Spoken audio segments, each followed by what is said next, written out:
அனைவருக்கும் வணக்கம் நண்பர்களே. எல்லாம் எப்படி இருக்கீங்க? நல்லா இருக்கீங்களா? இன்றைக்கி என்ன நம்ம வீடியோ பார்க்க போகிறோன்னா, இன்றைக்கி காலையிலேருந்து கொல்லையில் தான் வேலை. டெய்லி கொல்லையில் தான் வேலை. காலையிலேருந்து துளசிக்கெலாம் ஆள் நிறையா 5 ஆள் வந்துச்சு. களை வெட்டினோம். இப்போ அவங்களாம் 2 மணியோட கலைஞ்சி போயிட்டாங்க. இப்போ வந்து நம்ம மாசி பச்சைக்கு இருக்கிற புல்லை அரிச்சிட்ருக்கோம். இன்றைக்கி நம்ம என்ன வீடியோ பார்க்க போகிறோன்னா, நேற்றுக்கு வந்து நான் ஒரு வீடியோ போட்டிருந்தேன். இது மாதிரி கமாண்டில் வந்து உன் வீட்டுக்காரன் இருக்கானா இல்லையான்னு ஒரு ஐடியிலேருந்து கமாண்ட் வந்துச்சு. அப்படிலாம் பேசாதீங்க, என்னை பற்றின லைஃப் ஸ்டோரியை நானே லாங் வீடியோ எடுத்து நிறையா போடுவேன், கொஞ்சம் வெயிட் பண்ணுங்கள் அப்படின்னு சொல்லியிருந்தேன். அது வந்து அது எந்த ஐடினே தெரியாமல் அந்த ஐடி வேற ஒரு ஐடி. அந்த கமாண்டே நான் ரிமூவ் பண்ணிட்டேன். அந்த கமாண்டே இல்லை. அவங்க வேறு எதுவும் தப்பாலாம் கேட்கல. என்ன கேட்டாங்கன்னா, அது கொஞ்சம் டீசெண்டாக கேட்கல. அதாவது வந்துன்னா உசுரோட தான் இருக்கானா இல்லையா அப்படிங்கிற மாதிரி கேட்டாங்க. அதுக்கு தான் அப்படி இல்லை, இது மாதிரி எல்லோரையும் கேட்காதீங்க, நான் கமாண்டில் சொல்கிறேன் அப்படின்னு தான் சொல்லியிருந்தேன்.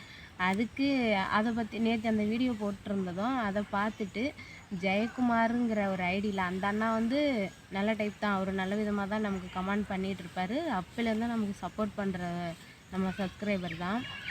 அந்த அண்ணாவுக்கு அவரும் கேட்டிருந்தார். அந்த இதெல்லாம் அப்படியே தான் இருக்குது. அவரும் கேட்டிருந்தார். அவர் எப்படி கேட்டிருக்காருன்னா, உங்கள் வீட்டுக்காரர் இருக்காரா இல்லையாம்மா அப்படின்னு சொல்லி அவரும் கேட்டிருந்தார்.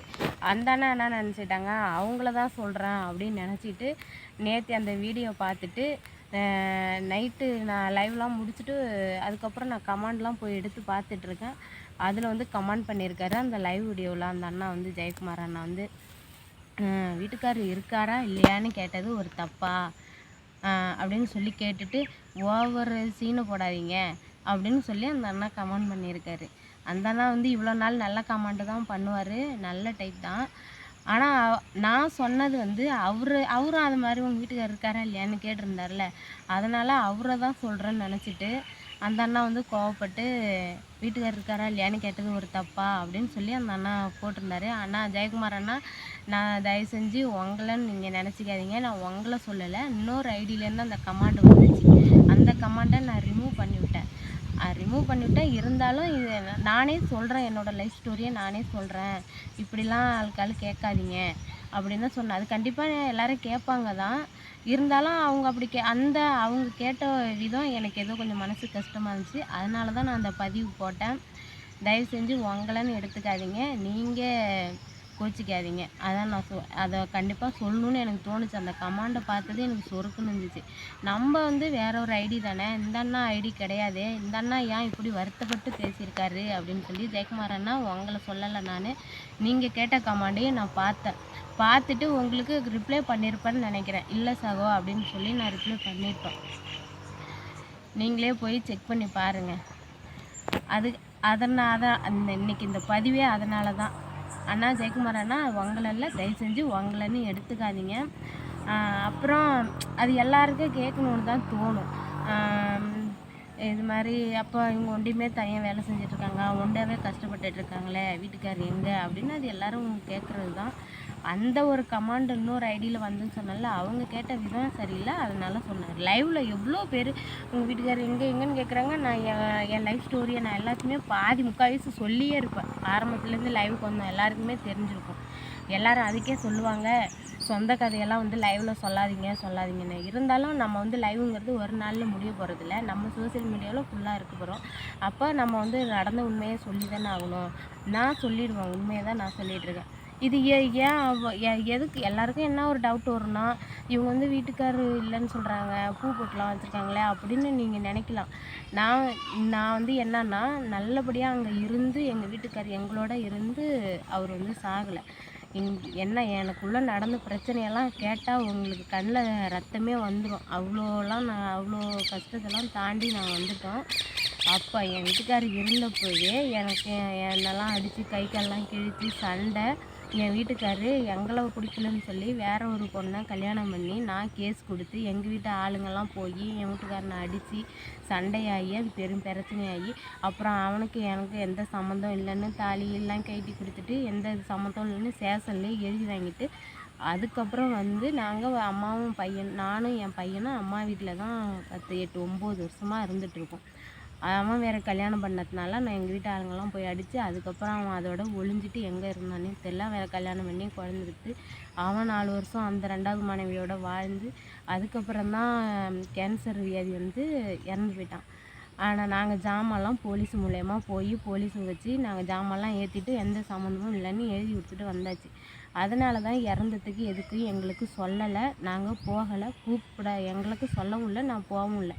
அதனால் எனக்கு எந்த சடங்கும் எதுவும் செஞ்சுக்கவும் இல்லை நானும் அங்கே போகாததுனால. இல்லைன்னா இந்த கிராமத்துக்குள்ளே இருந்துட்டு நான் வந்து வீட்டுக்காரர் இறந்து எல்லா சடங்கும் செஞ்சுட்டு இது மாதிரி நான் இருந்தேன்னா ஊர் என்னை சும்மா வைக்குமா? ஊர் சொன்னேன்னா நான் பேசுவேன் கிராமத்தில். நான் அங்கே போகலை. அவனுக்கு அவன் உயிரோடு இருந்தப்போ விவாகரத்து ஆகி எழுதி கொடுத்துட்டு வந்தாச்சு.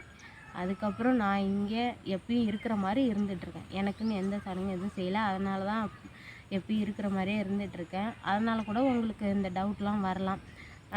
அதுக்கு தான் நான் இதை பற்றியும் ஒரு கேள்வி கேட்பீங்க. அப்புறம் வீட்டுக்காரர் தான் இல்லைன்னு சொல்கிறீங்க, பொட்டுலாம் வச்சுருக்கீங்க, பூ வச்சுருக்கீங்க அப்படின்னு சொல்லுவீங்க. அதனால தான் அதுக்கு முன்னாடியே நான் எச்சரிக்கையாக இந்த வீடியோ நான் போடுறேன். உங்களுக்கு நான் சொன்னால் தானே தெரியும். அதனால் கண்டிப்பாக இந்த பதிவில் என்ன இருக்குங்கிறத முழுசாக எல்லோரும் பாருங்கள். பார்த்துட்டு அதுக்கப்புறம் என்ன கமெண்ட் பண்ணுறது இருந்தாலும் பண்ணுங்கள். என் வீட்டுக்காரரோடைய சாவுக்கு நாங்கள் போகவே கிடையாது. அதை நான் இன்னும் வந்து அது ஆரம்பத்துலேருந்து நடந்த கதையெல்லாம் நாங்கள் சொல்லணும். அதுக்கு லாங் வீடியோ நான் போடுவேன். அது ஒரு 10 பார்ட்டு போட்டால் தான் என் கதையெல்லாம் சொல்லலாம். பார்ட் 1 பார்ட் 2ன்னு போடணும். அதுக்கு இன்னும் ஒரு கொஞ்ச நாள் ஆகட்டும். நம்ம வீடியோலாம் நான் ரீச் ஆகவே இல்லை. 200 300 பேர் தான் பார்த்துட்ருக்காங்க. அதுக்காக தான் நான் வெயிட் பண்ணிகிட்ருக்கேன். கொஞ்சம் ரீச் ஆனதும் நான் வந்து என்னோட நடந்த அனைத்து கதையுமே நான் சொல்லுவேன். பெத்த அப்பா சாவு கூட போக முடியாமல் என் பிள்ளையோட சூழ்நிலை நைட்டு 7 மணிக்கு மேலே சுடுகாட்டில் போய் எங்களுக்கு செய்தி கிடச்சி என் பையனை வந்து என் தம்பியும் எங்கள் மாமாவும் கூட்டு போய் காட்டிட்டு வந்தாங்க. புருஷன் செத்த சாவுக்கு சொல்லவும் இல்லை. நான் அந்த ஊர்லேயே நாங்கள் இல்லை, அம்மா வீட்டிலே தான் இருந்துகிட்டு இருந்தோம். நான் சுத்தமாக என் அம்மாவிட்ட கூட நான் அப்போ இல்லை, என் பையன் தான் அங்கே இருந்துகிட்டு இருந்தான். அப்போ நான் வந்து திருப்பூரில் கம்பெனியில் வேலை பார்த்துட்டு இருந்தேன், திருப்பூரில் இருந்தேன். அதனால் தயவு செஞ்சு கோச்சிக்காதீங்க. நான் வந்து யாரையும் குறிப்பிட்டு சொல்லலை. எப்பயுமே நான் யாரையும் எதிரியை கூட கஷ்டப்படுத்தணும்னு நினைக்க மாட்டேன். நீங்களும் அது மாதிரி கஷ்டப்படுத்தாதீங்க. நான் எதையும் உங்கள்கிட்ட மறைக்கணும்னு இல்லை. கண்டிப்பாக என்னோடய லைஃப் ஸ்டோரி எல்லாத்தையுமே நான் வந்து லாங் வீடியோ கண்டிப்பாக எடுத்து ஒன்றா நடந்த ஒவ்வொன்றும் நான் வந்து எடுத்து என்னென்னா நடந்துச்சு அப்படிங்கிறத நான் கண்டிப்பாக விரிவாக போடுவேன். இப்போ வந்து சுருக்கமாக கண்டிப்பாக ஒரு 10 கமெண்ட் 10 ரீல்ஸ் பார்த்து எல்லோரும் கமெண்ட் பண்ணுறாங்கன்னா அதில் ஒரு கமெண்டு அக்கா மாமா எங்கே, அக்கா அண்ணா எங்கே, அக்கா மாமா எங்கே, அண்ணா எங்கே, இதே கேள்வி தான். அதனால தான் இந்த பதிவு போடுறேன். தயவு செஞ்சு எல்லோரும் இந்த பதிவை ஃபுல்லாக பார்த்து என்ன சொல்கிறேன் அப்படிங்கிறத ஃபுல்லாக பாருங்கள். நானும் யாரையும் கஷ்டப்படுத்தலை, நீங்களும் என்னை கஷ்டப்படுத்தாதீங்க. நான் யாரையும் குறிப்பிட்டு சொல்லலை, நான் பொதுவாக தான் சொல்கிறேன். இதுக்கப்புறம் இந்த மாதிரி இந்த வீடியோ பார்த்தாவது தெரிஞ்சுப்பாங்கள்ல எனக்குள்ளே என்னென்ன நடந்துச்சு அப்படிங்கிறத எல்லாம் தெரிஞ்சுப்பாங்கள்ல. அப்புறமாவது இந்த மாதிரிலாம் அவங்களுக்கு தெரிஞ்சுக்கணுன்னு தோணுது, அதனால் கேள்வி கேட்குறாங்க. இந்த வீடியோ பார்த்தாவது கண்டிப்பாக தெரிஞ்சுக்கிங்க. அப்புறம் நிறைய பேர் கமெண்டில் கேட்குறாங்க, அக்கா நீங்கள் எந்த ஊர். நான் நிறைய வீடியோவில் சொல்கிறேன். நான் அரியலூர் மாவட்டம் ஜெயங்கொண்டம் பக்கத்தில் சூரியமணல் கிராமம். ஜெயங்கொண்டத்துலேருந்து 3 கிலோமீட்டர் பக்கம் சூரியமணல் கிராமம். இதான் எங்கள் அம்மா வீடு. நான் பிறந்த ஊர் எல்லாமே இங்கே தான் இருக்கோம். நாங்கள் 10 வருஷமாக அம்மா வீட்டிலே தான் இருந்துகிட்ருக்கோம். அம்மா வீட்டில் தான் விவசாயம், எல்லோரும் ஒரே வீட்டில் தான் இருக்கோம்.